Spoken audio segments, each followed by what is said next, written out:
Hello, everyone. Thank you for tuning into the HerNotebook podcast. Today, we are talking about neuroplasticity.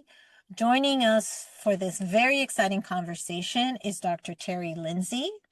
Dr. Linzey is a licensed psychologist certified in neuropsychology.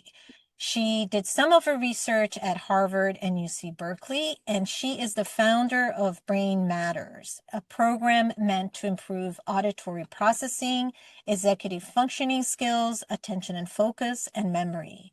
She specializes on what she calls brain optimization, which she'll define for us in a little bit. And she is also the author of the book Measuring Up, the go-to guide for parents and students looking for an edge in the hyper-competitive world of education. Welcome, Dr. Linzey. Thank you so much. So this idea of neuroplasticity, that the brain remains malleable throughout one's lifetime, is quite powerful. I want to start by asking you to give our listeners a brief overview of the concept of neuroplasticity and what it means in terms of learning and development. Sure. So, neuroplasticity is simply the brain's ability to adapt, reorganize, or change as a result of its experiences, right? And so it's kind of fascinating because from birth to age 9, the neuroplasticity on switch is prevalent, right? Everything creates neuroplasticity. We're learning and growing. And then at age 10, the off switch becomes dominant. And then neuroplasticity takes place under certain conditions. And so, even though we now know that we can grow at any age, there are still certain conditions that are placed on that neuroplasticity. But I think most importantly, what you practice is what you hardwire. And I think that is the good news and the not so good news, right? So, the good news is we're always practicing. So, are we practicing the things that move us towards our goals, or are we practicing the things that are moving away from those goals? I think that's the thing that gets me excited about neuroplasticity. Does that make sense at all? Yes, because you talk about the brain as something we can train like a muscle. So, can you tell us a little bit more about that metaphor and what specifically does it mean in terms of brain optimization? So, brains and muscles train exactly the same, right? So, Interesting. if you think about the fundamental skills for a sport, let's say tennis, you need a forehand, a backhand, and a serve in tennis to perform well on the court, right? Well, in learning, we need fundamental skills like visual processing speed, auditory processing, working memory, those kinds of things. And even if one of those skills is not working optimally, then we're not going to perform we're not going to learn well, we're not going to perform in the classroom, even in the day-to-day lives, right? And Mhm. so when we optimize the brain, we're taking them through skill training, just like an athlete would train. In fact, in the brain labs, the kids often say, this is like a sports camp for my mind, right? Because Yeah. they love it. So we're doing repetition, intensity, they have to focus. Those are all those areas, those things that have to be in place for us to then create new pathways. Hmm. Interesting. So, in your view, what are some of the core fundamentals that many people overlook when it comes to optimizing brain function? Is it like processing speed? Is it the attention sensory? Is it that you most find that people will overlook?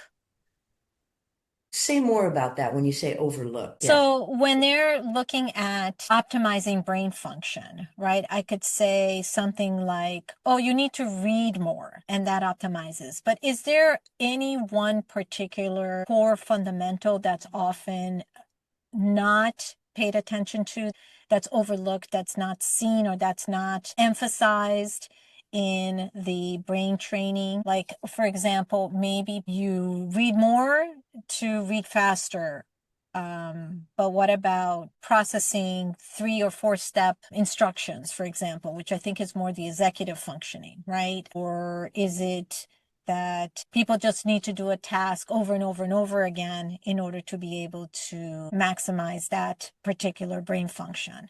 When we're talking about that brain optimization that you do, You're or is talking. it all of them together? Oh, okay. The conditions. Okay, I'm totally with you now. So the conditions that need to be present is one is focus, right? Focus is the Mm. secret sauce to that. So we have to focus and then repetition and then a certain level of intensity is necessary to create those new pathways to wrap myelin around the circuits.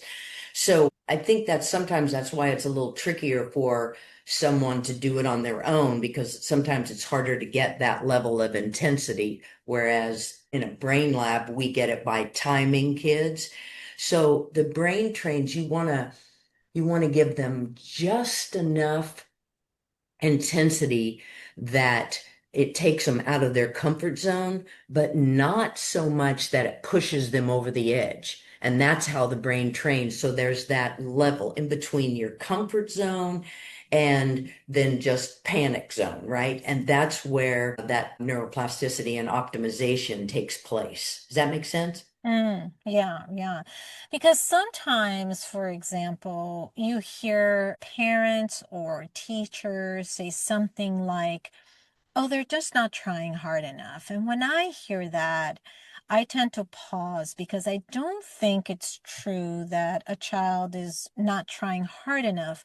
I often wonder what role might sensory processing, like visual processing or auditory processing, play in academic success. So I'm wondering, how do you think these difficulties or difficulties in these areas might hide under this blanket of, oh, they're just not trying hard enough? Well, again, back to those fundamental skills. So I think visual processing speed in learning is huge, right? So how you're taking in visual information and holding on to it. And then auditory processing is huge. Working memory, that ability to hold information in your mind while you're also performing a task like test taking. Mhm. So when even one of those skills is not working optimally, then it might look like to teachers that a child is not trying because they're really working hard to learn. And I think we want kids to be lifelong learners, but if it's really hard and they're having to work so hard at it, then they're not enjoying it as much. And so we like to come in and get those fundamental skills optimized so that then they can really enjoy learning. Good learning. And I think that's for adults too. We prefer to do the things that are easier, even though we know it's important to do hard things. Yeah. But I think if you can make it just a little bit easier to seamlessly transition through life, why not do that? Right, right. Yeah. So you emphasize pre-testing and post-testing in some of your programs. How do we measure change in brain function and what kinds of gains you would say are realistic?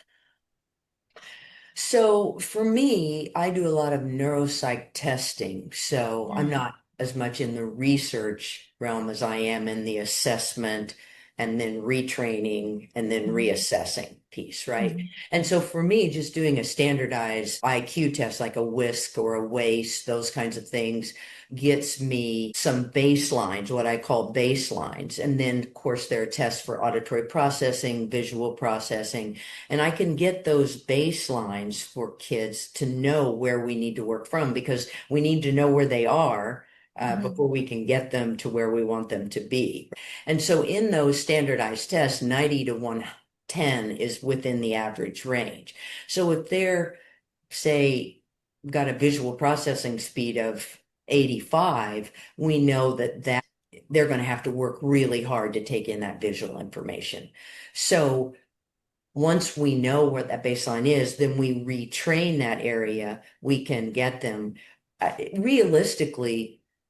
within 15 to 20 points higher, and that's huge on an IQ test. So we can get those processing deficits up to where they're actually performing and they're more developed. And I think, so I was just trying to think what you asked me about realistically, probably 15 to 20 to 25 points is pretty realistic. And a lot of times I'll have another psychologist reassess Mm-hmm. because if I've assessed, then I want another psychologist to come in and reassess. And it's always interesting to hear them say, "Gosh, what were you doing in that program that you could bring it up that much?" And it sounds, I know it sounds like a lot, but it actually can really happen in 20 to 30 hours. Hmm. Interesting. Do you find that when the children first come in and take some of these tests, that they are either surprised or not surprised by some of the results? In other words, are they in touch with what some of their deficits might be? For example, maybe they don't score very well in the logic and they're like, oh, yeah, yeah, I have a hard time with that. Or are they surprised? Or are they in touch with what they think might be some areas that they might need some optimization?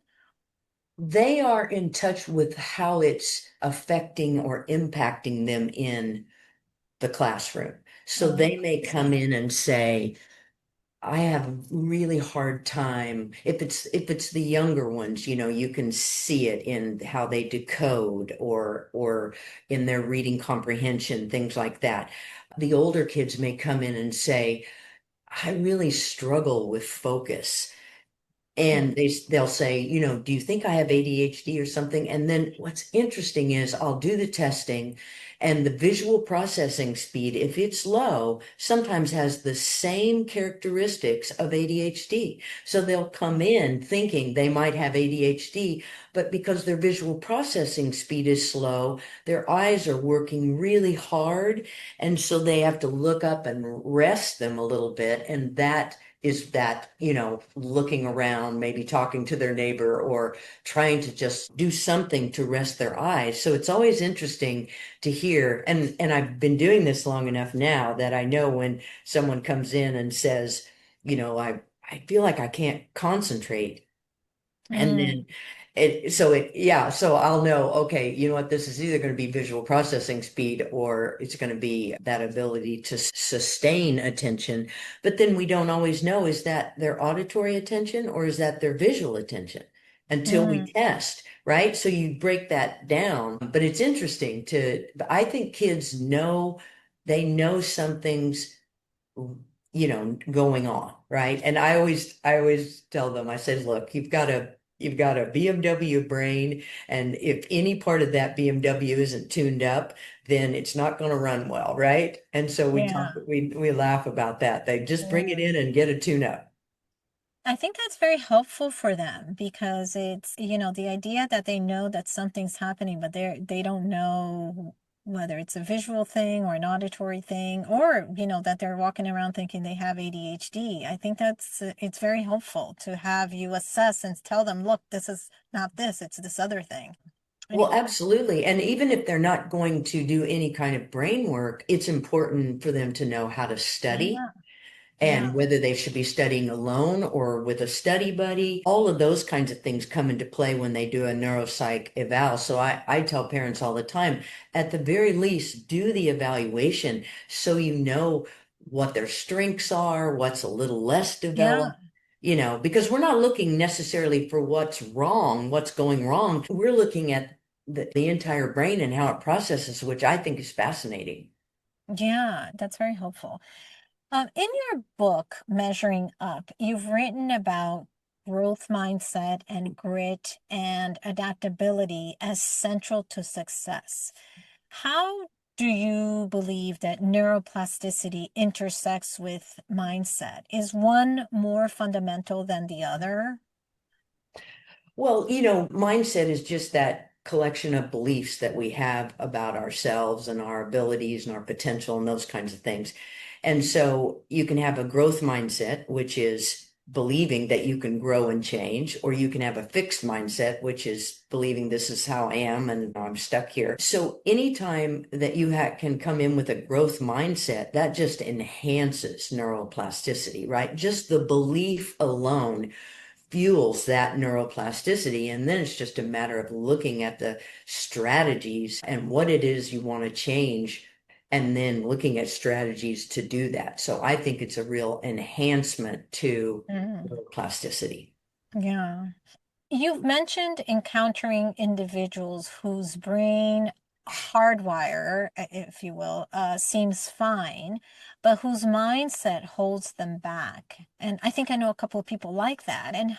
How do you address that issue? Gosh, well, a lot of times, to be real honest, if their mind is holding them back, sometimes they don't come to see me. Mm, Right? It's like, so yeah, it's like yeah, trying to get them, that first step would be that motivation to come to see someone like me. And then so by the time they get to me, they're ready to do something, or they're bringing their child in and their child is ready to do something. So I would say that might be more for a different type of psychologist to get them to that motivation stage. to come there. I see, Right. yeah. And given the rise of distractions, digital distractions, multitasking, and all just this general information overload, how do you see our modern lifestyle affecting brain plasticity either negatively or positively? That is a loaded question. So I think that with technology and AI and all these things that are in place, I think it's really important that we're taking a hard look at how this is impacting us, and especially our children. Didn't Adam Grant just recently talk about 71 studies that talk about TikTok and watching short videos and how it erodes the Yeah. attention, and anxiety levels come up and those kinds of things. And then I think as much as convenient and wonderful is as AI and technology is, for me, I encourage people to use it as an enhancement to our cognition and not a substitute, right? Mm, Because hmm. even the preliminary research regarding AI talks about the cautions of offloading our cognition to AI and what that may look like in the future. And I think a perfect example of that is, do you remember any of the phone numbers? Do you remember any of your family's phone Yeah. numbers, right? We have offloaded that to our phones. I know my no number now. That's it. You know? And Yeah. so if we're going to offload to technology, we risk eroding our memory, our critical thinking skills, some of those kinds of things. And again, as wonderful and convenient as technology is, I think that it's going to be really important that, or it is really important that we learn to balance this and use it as an enhancement and not a substitute for cognition. Right. Yeah, I remember when we used to have to walk around. You didn't know the number, you couldn't call the person, Exactly, right? I exactly. was like, you better know that number, otherwise there's no phone call. I know, I know. Yeah. At one point, I think I even had like my credit card number memorized. This is a question that comes to mind. Do you think that there are any ethical questions that might arise when we talk about enhancing the brain, for example, in education or sports or business or I don't know, any other area? Sometimes we talk about sports enhancement and ethical questions about that. Is there such a thing for brain performance, you think? Gosh, I hope not, because I think it's a wonderful thing to be able to make changes in the brain, and do it without medication. You know, a lot of people come in and talk to me about medication and things like that. And I always encourage them to try all the other alternatives first, the options and those kinds of things. And I understand that there are times when we need medication. But for me, being able to make a change in an, kind of an organic way, I think is really, and it just goes along with my Yeah. sports background of getting better, skill building, all those kinds of things. So it just kind of is wedded to that for me. Yeah, I absolutely agree with you. I think if there's ways to do it that are holistic and natural and you get good results, I think that's definitely step number one. Yes. I do want to turn to your personal journey because I do find it quite interesting. So, your life journey from being a basketball coach to psychologist with a focus on neuropsychology to entrepreneur in brain optimization is very intriguing. And I think it speaks to the concept that skill versatility is an asset that can be applied across multiple professions. I know that part of your work at Brains Matters is working with athletic team. So how has your athletic and coaching background influenced your thinking about brain training? Well, I think I'm originally from Oklahoma, and I played women's basketball, and women's basketball is only second to football in Oklahoma. So it's all about fundamental skills. So when I found out that brains and muscles train the same, I was Mm. really excited about that because of the fundamental skill base. And then finding out that there were fundamental skills for learning, just as there were for sport, was so intriguing for me because I would say, as a basketball coach, probably my strength was training fundamental skills, helping developing skills so that they could then be a better shooter or dribbler or passer or whatever it was, right? And so I really enjoyed that part of it. So being able to develop skill building exercises for the brain just felt kind of like breathing for me. It just Mm. felt like it came naturally and as an athlete and then as a coach. And the kids always laughed and said, Dr. Lindsey, you went from being a head coach to a head coach, right? Yeah. I thought that was funny. But it just felt like it seamlessly just, I don't know, almost fell into my lap as someone who and basketball camps and did skill building in sports and tennis and basketball, and then to bring it to the brain. And here's the other thing, I wanted to make brain training fun for kids, Yeah. right?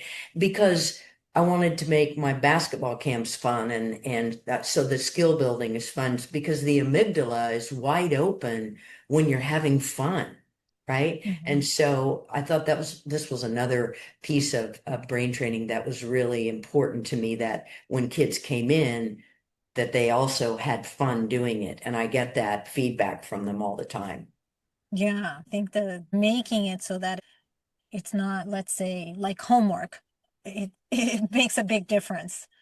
It is, and they don't have any idea how much their brain is changing. The structure of their brain is Yeah. actually changing because they're just having fun and they're beating their own times and enjoying that improvement.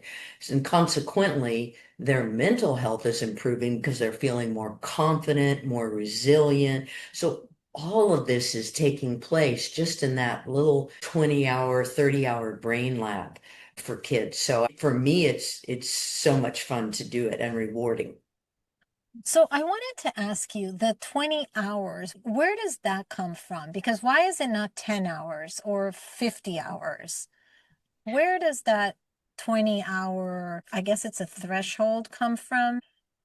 Well, it's interesting that you ask. When Kate's school, when the boarding school in Santa Barbara sent me to Harvard and to Berkeley and all these different places to gather this new brain research, what they allowed me to do was funnel the kids through the program like a pilot program.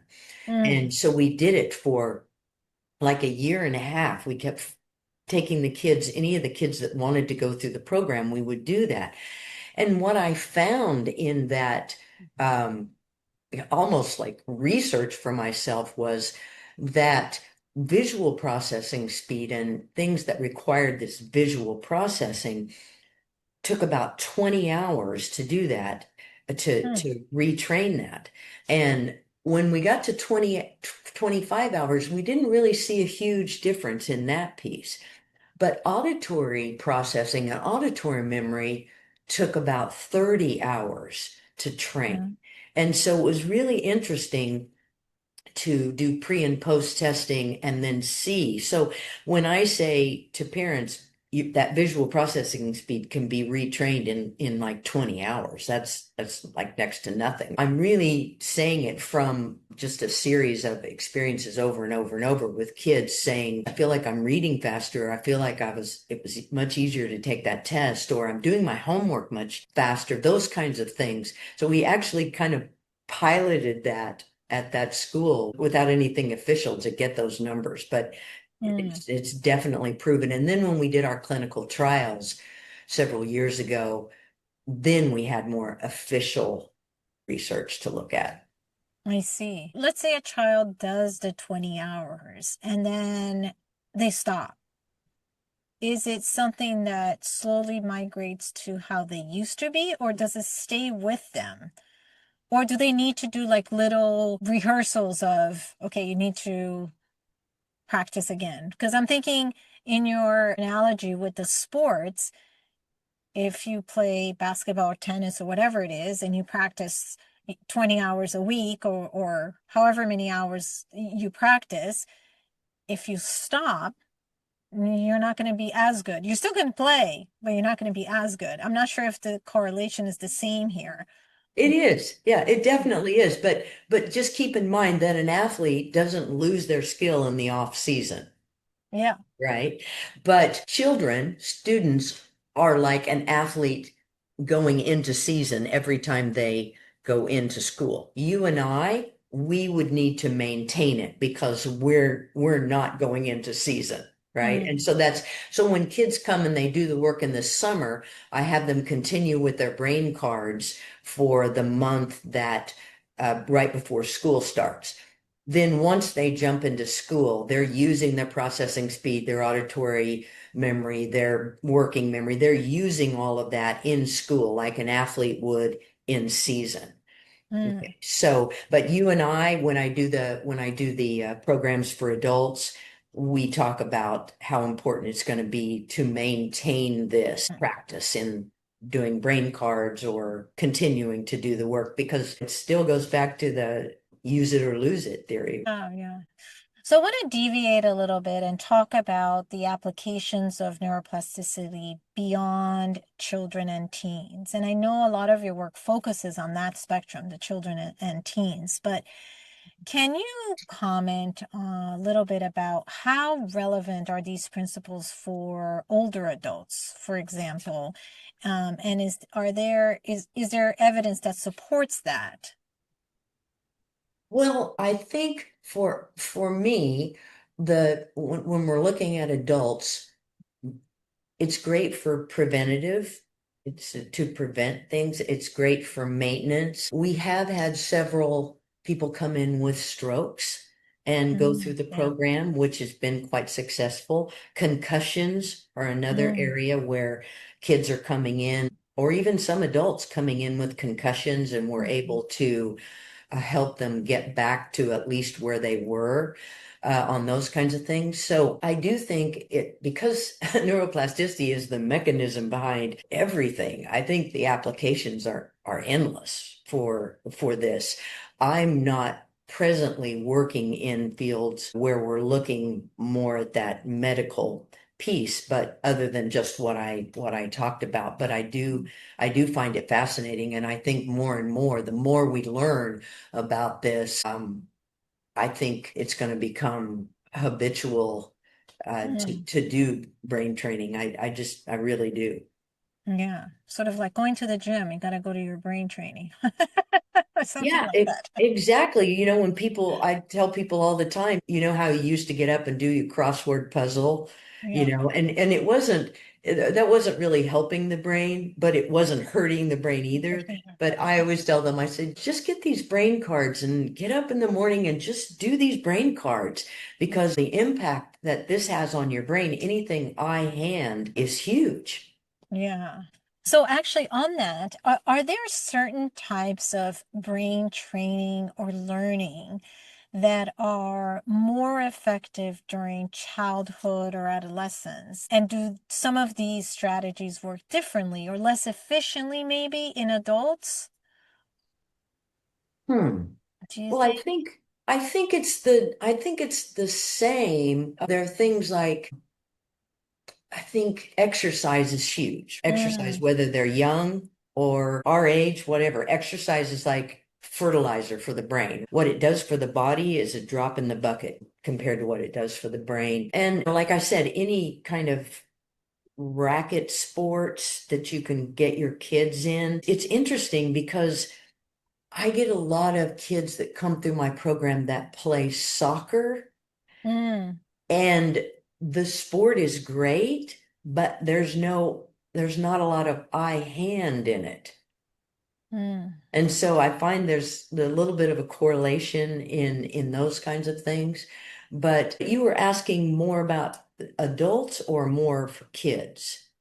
More if there are limitations on the strategies for adults, because you have certain strategies that you know are effective from your many years of doing them that are very effective for children and adolescents. So my question is, are some of those strategies also applicable to adults, or would have to be something a little bit different?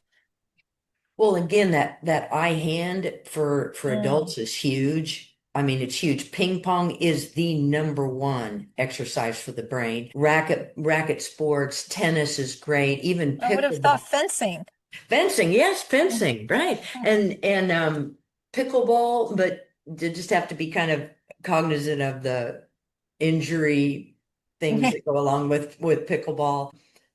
The brain cards, socialization is a huge Mm. thing for adults. Gratitude, meditation, all of those things apply. I think it's just more about the limitations of the body. Like we put the kids up on balance boards Mhm. in their programs, so they're having to do things with balance boards, whereas with adults there might be more limitations with regards to them. And with kiddos, we're trying to get them to a certain level. They might be trying to raise their SAT scores or something like that. Whereas adults, they're just trying to maintain what they have. Women say to me all the time, when I went through menopause, my IQ dropped 40 points. I need your help. And so it's a different strategy when we're working with adults. And yes, there are certain limitations, I think, but again, different strategies and what they're wanting, maintenance versus really wanting to optimize something. Nice. Yeah. So I want to take another step further and push the boundary on this neuroplasticity concept. And I know your specialty is the children and adolescents, but we've done some episodes on Alzheimer's and dementia. So I wanted to explore neuroplasticity in the context of neurodegenerative disease. You mentioned stroke, which is not a neurodegenerative disease, but it's still a neuronic problem. So, do you think for individuals living with dementia or Alzheimer's, where the neuronal damage is progressive and degenerative, do you think there still might be a meaningful role for neuroplasticity? I do. I do. And I've had a few people that have been early onset dementia that have asked to continue to go through the program so that they could slow it down a little bit. Mm, And so I found that that was interesting. And actually, um, one of the people was a physicist. And mm, so really, I mean, just the changes in the brain were he was really struggling with that. And he said, hey, I'd like to do this a couple times a week just to slow this process down some. And I talked to him quite a bit about how he felt about it. And he felt like it was slowing things down for him, that he could feel that in his brain. So have that expertise to say yes or no, but from my experiences, as small as they've been, I do think that in the future, the more we understand the brain, I feel like this is going to come into play more. Yeah, I think so too. And there's actually this other concept of environmental neuroplasticity, which is that one way to support someone with dementia is to change their environment in a way that fosters calmer and more engaging interactions. And I think one of the most influential part of that environment is the caregiver. So this type of environment of caring for someone who's ill or caring for someone with dementia is usually very high stress. And it requires you to make very sound decisions, right? Because you're working with an adult that has some limitation of some sort. So I wonder if brain training for the caregivers who are working in these very high stress environments would be beneficial, sort of to optimize their brain in this caregiving scenario. I think it would make a difference. What do you think? I think that's fascinating. I think that is fascinating. I wasn't Mhm. even I wasn't even considering anything like that, but gosh, I do. I mean, why not, right? Yeah. Yeah, because it seems like it when you're under a lot of stress, perhaps you can't also make the right decision. And some of your training sounds like you put these children under just enough stress so that they can learn how to make quick decisions and process that information. So it seems to me like something similar could be done in this other scenario. But anyway.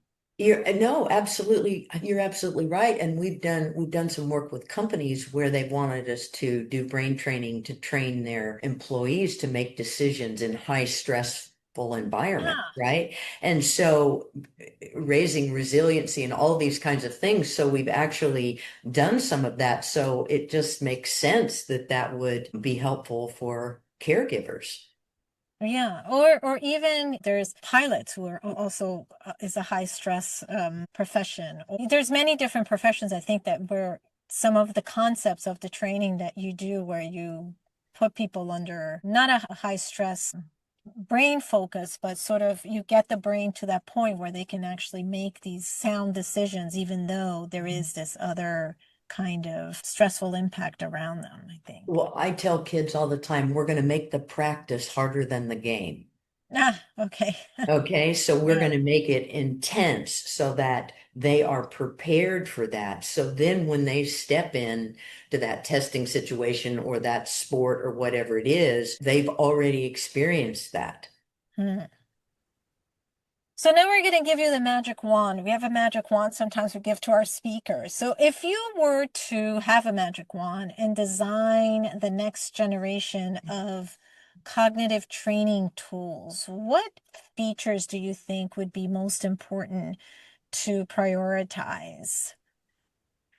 And when you say tools, So, for example, would it be you mentioned ping pong, so I think what you mean by that is the hand to brain coordination, right? I think that's the reason why ping pong might be, or tennis might be, or fencing might be an important sport. So if there was only like two or three things that you could prioritize in a cognitive training, what would those tools be? Would it be hand to visual and hand coordination? Would it be something else? Would it be like a stressful environment where you have to make sound decisions? Would it be speed in terms of the visual processing or maybe auditory processing? What do you think would be most important to have? well, that's interesting because I think it's important for us to meet the people where they are. Mm, Okay, so I can't give you a specific tool, but if I had a magic wand, I would make it where people could go into their gym or their club and do their cardio and do their weights and then go right in and do an aerobics class where they could also train their brain. If I had a magic wand, I feel like Mm. that needs to be out there for everyone to be able to use and enjoy and to keep their brain. I mean, this is the brain is making all the decisions for the body and everything. We need to keep that brain fitness intact. So Right.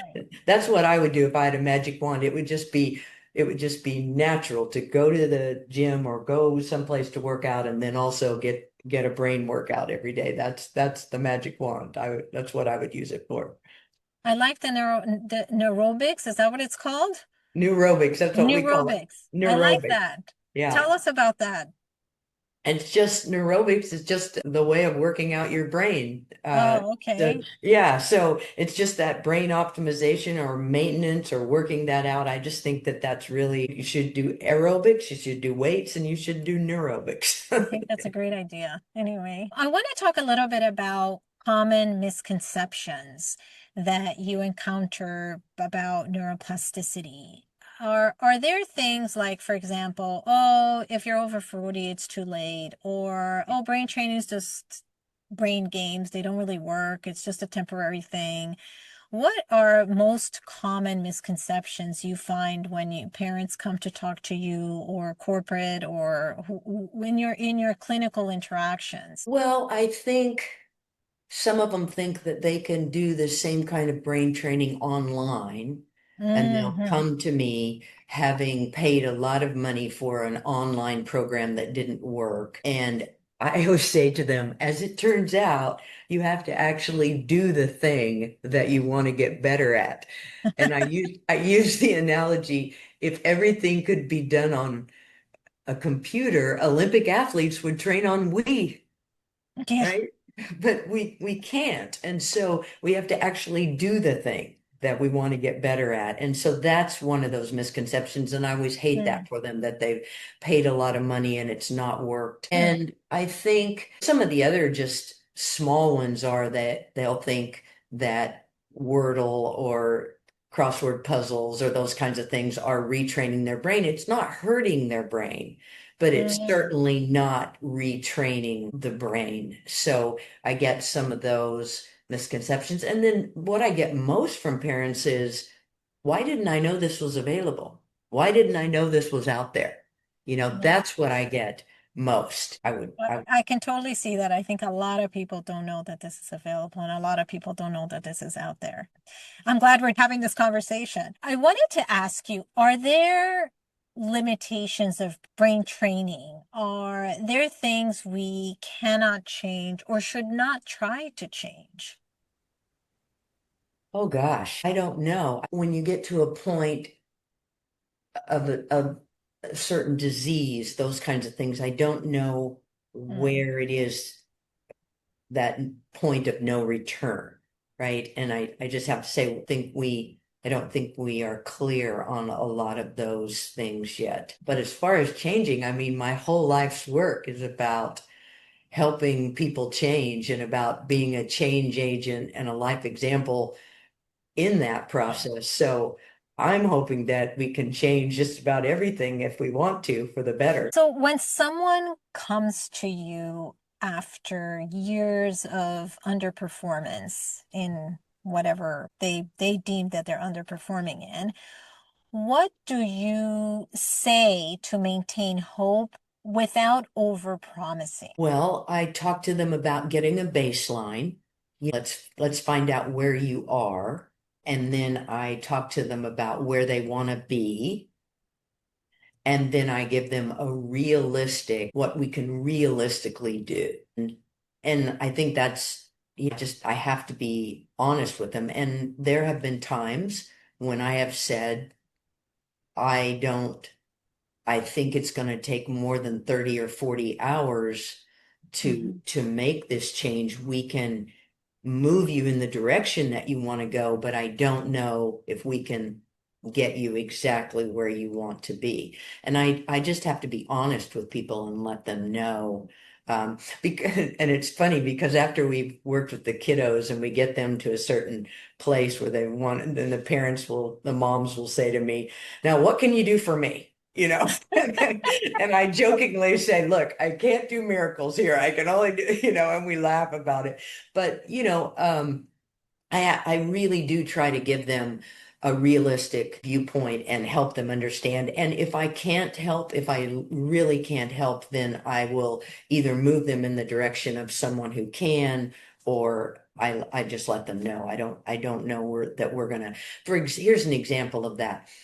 If I have someone coming in and they don't really want to be there, and there's a Mm, level of behavior, mm, say in a student that I have to get under just to get them to buy in, then I can't help because they really, for neuroplasticity work, I really need them to give me their best effort, mm, all the time, and then it's going to work. But if there's a level of behavior that I have to get under to try to help them change, and I guess that would be that way for an adult as well, right? But an adult just wouldn't show up in my office, mm. whereas a parent might make the child come. Yeah. So we're coming to the hour and I need to close. And we have a tradition on the Her Notebook podcast, which is that we ask our guests to provide actionable advice for our listeners. So the question for you is, what are some concrete practices that you would recommend for adults and children to follow to keep their own brain sharp, resilient, adaptable? In other words, short of attending the Brain Matters Z training, Mhm. how might some of our listeners adopt a brain optimization routine in their everyday lives? Well, if we're talking adults, I would say socialization right away, exercise right away. If they can bring in some kind of eye to hand, whether that's ping pong or racquetball or tennis or pickleball, anything like that, that's great if they can do that. If they can't, they could bring in eye hand with something we call brain cards, which are a little less physical, but still bring in that concept. Gratitude and meditation. Those are huge for the brain for an adult. Oh, and learning something new, right? Novelty is huge for adults. And then when you're talking about kids, again, exercise is key for them. Start it at an early age and then getting them into sports, so a lot of this it crosses over. Some people think that crossword puzzles help, but they don't. But jigsaw puzzles do help, Mm, so I think sometimes people don't know that.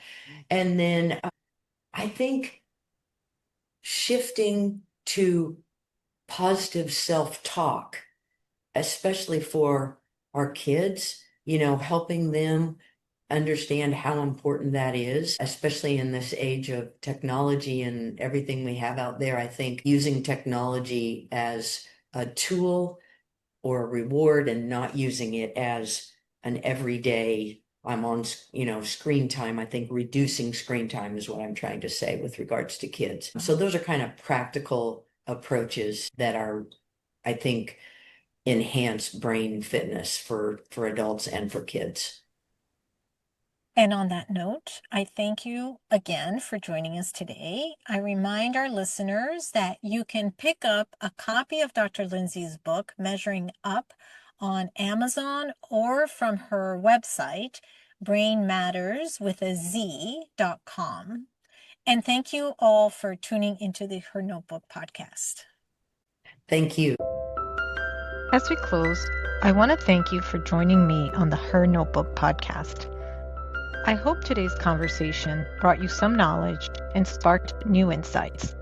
If you enjoyed this episode, I humbly ask that you please remember to click the subscribe button below. Until next time, keep flipping your notebook pages and embrace the journey to a healthier, happier you.